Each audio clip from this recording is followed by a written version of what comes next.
Hey guys, welcome to the I Can Speak To podcast where everyone can speak. We just speak in different ways. I'm your host, Portia B. So the I Can Speak To podcast is formulated from my own opinions and do not represent the ideas or opinions of anyone else. You know, every time I say a disclaimer, I always want to say listener discretion is advised because that's what I saw in the first episode. So it always comes in my head, but I think it's kind of corny now to say it. So whatever. But anyway, so it's kind of late that I'm doing an episode. I had a really bad earache. I went to the doctor and I found out I had an ear infection. So I've been out of commission recently. So I'm really happy to be recording a new episode and talking to you guys. So I'm going to tell you what this episode's about this week, and we're going to go right into this thing. So it's called Let's Book It and Read. Reading enhances language and communication. So we're going to talk about books on books on books. And before we do, I really hope that you guys have been staying safe and that you are protecting yourselves. You're wearing your mask, and then you're not going to go to a beach on 4th of July and turn up with the family and cause more cases to arise in the U.S. So just be safe and aware. And like I said, wear your mask. And if you need a mask, DM me on my Instagram because I know somebody who has buku masks, tons of masks. So, like I said, let's get right into the episode. So I want to talk about first, since we're talking about reading, I want to tell you guys what books I'm currently reading right now because I love reading. I probably spend more on books than I do on anything else, including like clothes, shoes. I'd rather buy books. So the books I'm reading right now are Outsider by Stephen King, which is kind of a scary book. It's not a children's book, obviously. Modern Love. Forgot the author's name. That's not great. But actually there's a podcast called Modern Love. So if you just type in Modern Love book on Google, it'll come up for you.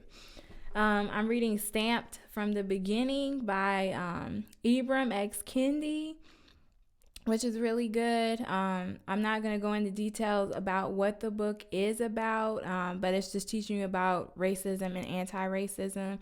So it's really a good book to check out because it gives you like a lot of historical points and just gives you more information, especially if you're not educated. The last book this book is something that I'm going to read in the future. So I love giving book recommendations, and the book that I'm going to read next, and maybe I should start posting the books that I'm currently reading if you guys are interested in it. So the book I'm going to read in the future is Born a Crime by Trevor Noah, and I think he's kind of like a comedian.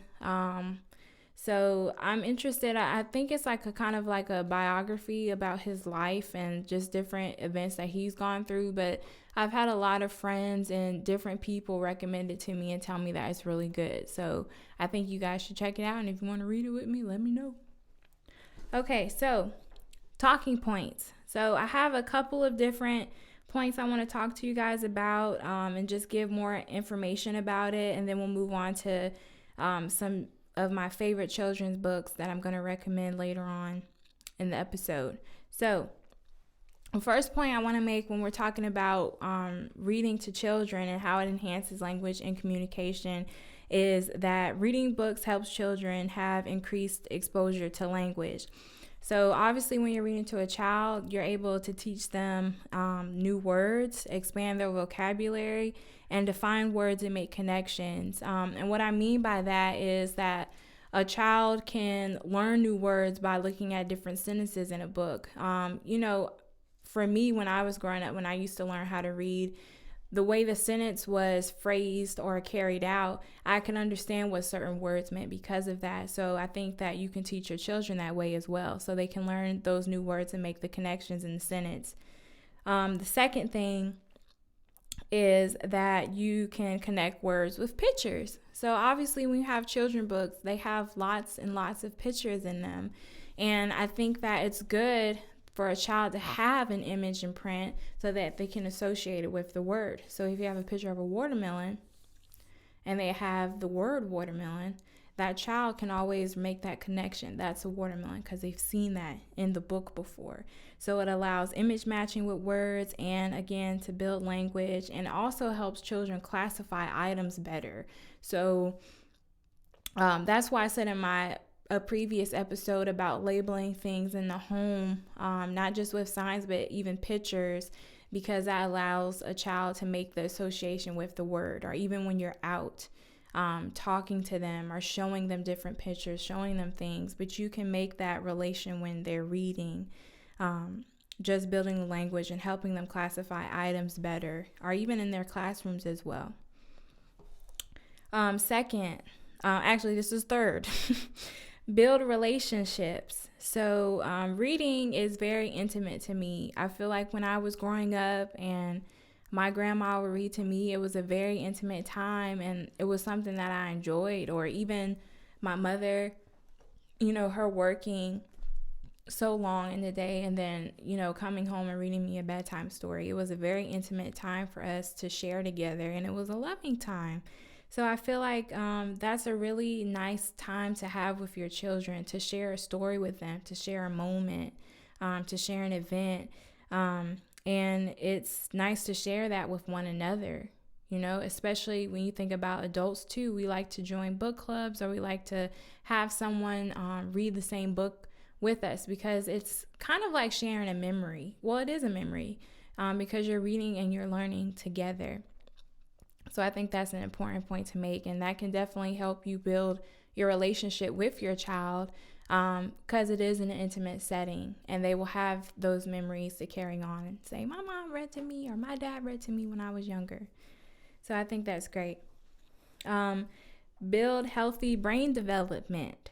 So we know kids' brains work a mile a minute. So the more that you are talking to them and engaging with them, they're learning, and their brain is making connections like crazy. So I think that when you are reading, you are sparking the mind to learn, which is awesome, and it's great, and you're going to keep the brain going. So constantly talking to your child, reading to your child are great, and they really benefit them.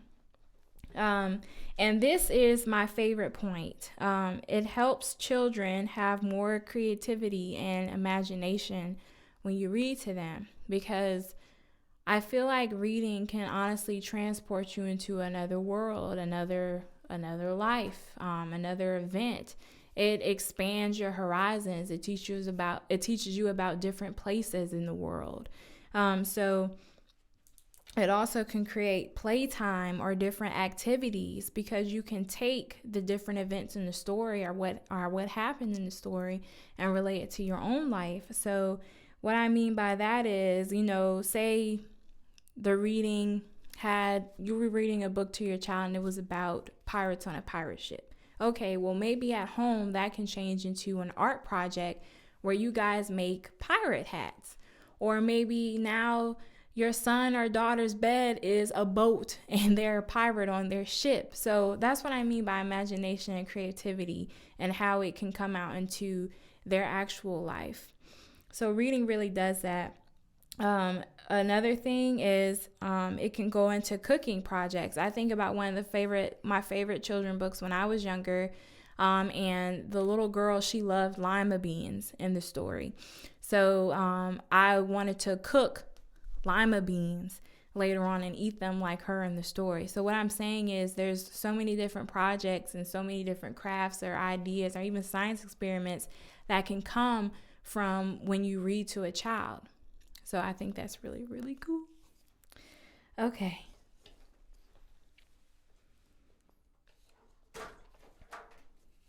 So now I'm going to tell you guys some of my favorite children books when I was younger, and some I've read in my adult life, just because I love books, and especially children's books. So the first one I really like is A Bad Case of Stripes. And that's the one I was telling you, where the little girl, she loved lima beans. And that was my favorite children's book when I was younger. So it's called A Bad Case of Stripes by David Shannon. The second book is very popular, The Very Hungry Caterpillar by Eric Carle. And the reason I love that book is because it's teaching science, essentially, and it's teaching you the different stages of a caterpillar's life and how they go into the cocoon, they enter a chrysalis, and they become a butterfly, and they go through that metamorphosis. So I think it's cool that you're teaching children the different stages of that, but you're also enjoying a book that they love to read.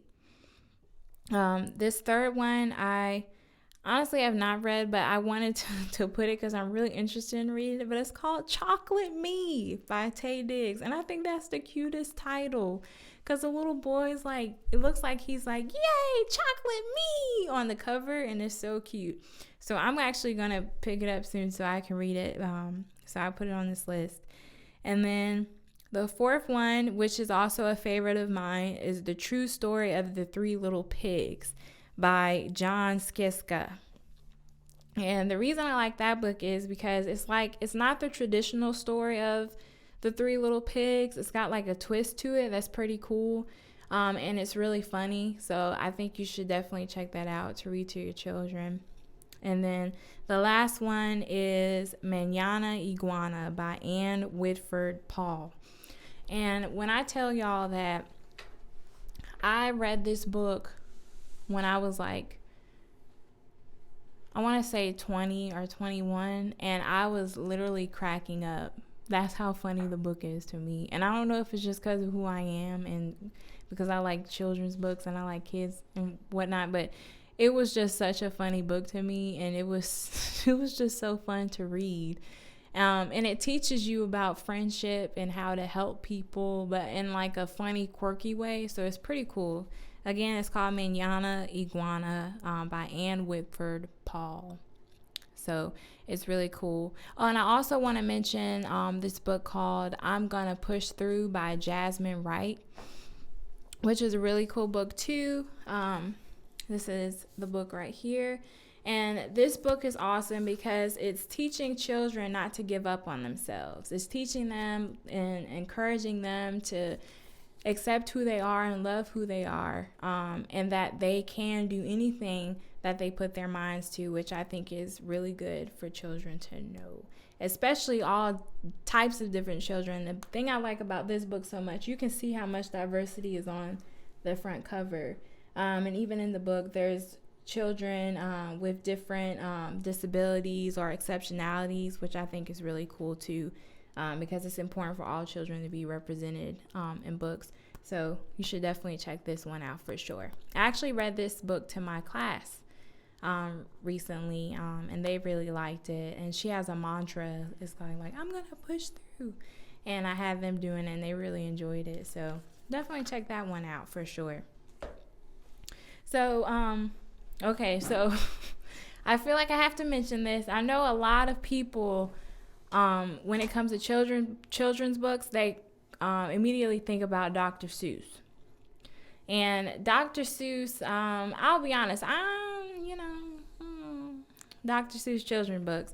I have a little rhyme I made to tell you how I feel about Dr. Seuss books. So this is my little rhyme. If you read my books and like what you see, maybe you should read some history on me. So just take that as you do and see what you think about it when you research it some more. So the last little tidbits I wanted to give you guys was some little extra reading tips that I had. And it won't take long for me to say these. So I just want to reiterate some things. Encourage children to turn pages of a book. We want to teach them about what the front page is, the title page, the cover, the back of the book. We want to teach them to turn the pages. It's important for them to know the components of a book too while they're reading it, because that's also a way to build language. We also want to guide them to point to pictures in a story and show interest. So, well, what do you see? What do you think that is? Asking those questions while you're reading to build that engagement and communication with one another. And make reading a bonding time. And that's kind of goes back to what I was saying before about building the relationship Make it a bonding time. Make it, a regular thing that you do with your children. Even, you can call it Story Tuesdays. I don't know, anything, just so they can remember that and say, oh, it's time to read with my mom. It's time to read with my dad. It's time for our story time. And there's different ways that you can create a setting that's fun and engaging with them. If you have a certain food that you eat when you guys are reading together, anything like that, just use your creativity and your mind. You guys are smart. You guys are awesome parents. So just think of different ways to make reading fun with your child, and use that time to bond with them. Read in social settings. A lot of times there's different bookstores that have story time with children, or you can read in your child's classroom, volunteer to read in the classroom, different social settings, just so that they can see different people reading books, or but be put in different settings where people are reading, just so they get exposed to different experiences. This is a big one. Use expression and different tones to help through engagement. So what I mean by that is, when you're reading a book, I'm not saying, and he went to the store. He went to the store and he bought some bananas. Oh no, there were none left on the shelf. What will mom think if I don't come home with the bananas? That's what I mean by using the expression, using different facial expressions, having different tones in your voice. That's what makes the reading fun and engaging. When you just read like this, or when I'm currently reading, even when you talk to somebody like that, it's kind of just like, I don't want to talk to you. You're not fun. So make it fun for kids, because that's how they learn and that's how they get engaged. And last, use simple signing when reading too. So if you are learning ASL to help your child build language and communicate, and there's different words in it like eat, or more, or book. We learned book last time, book. We learned that in my YouTube video. Different simple words that you can sign, I think is really helpful when you're reading as well. Okay. So enough of me blabbering. I do have a quote of the day for you guys. And I have it, and it's by my favorite author, Stephen King. So the quote is, books are a uniquely portable magic. Again, books are a uniquely portable magic. And I like that quote a lot, because like I said earlier, when you are reading, it can take you into an entirely different place. And I think that has magic in it. So I really like that quote, and I wanted to share it with you guys. And I wanted to shout out my sweatshirt. It says, teachers believe Black Lives Matter. And actually, I was on Instagram and following another teacher. Her name is The Designer Teacher. And she started a campaign with Teespring selling these. And I purchased this, and I purchased a shirt. But it raised over like $30,000 for the ACLU, which is the American Civil Liberties Union, which I thought was really, really cool. So shout out to The Designer Teacher on Instagram, and thanks for making this campaign for this sweatshirt. It's pretty awesome. I love it so much. And before I go, I want to thank my supporters so much. I love you guys. You are freaking awesome. You rock. So keep listening, because I love to make these episodes for you guys. And please feel free to engage with me on my Instagram. I love talking to people who listen to the podcast, or people who just have more information, or just feel like, well, I can add this to your podcast episode. Like, if you have a point to make that I didn't mention and you want to share it with me, it might be something I don't know. Or if you have more children book recommendations, please let me know. I'm all for the engagement. That's what this podcast is about. So anyway, guys, thank you so much, and I will see you on the next, well, not really see you, but I will hear you on the next episode. Peace, guys.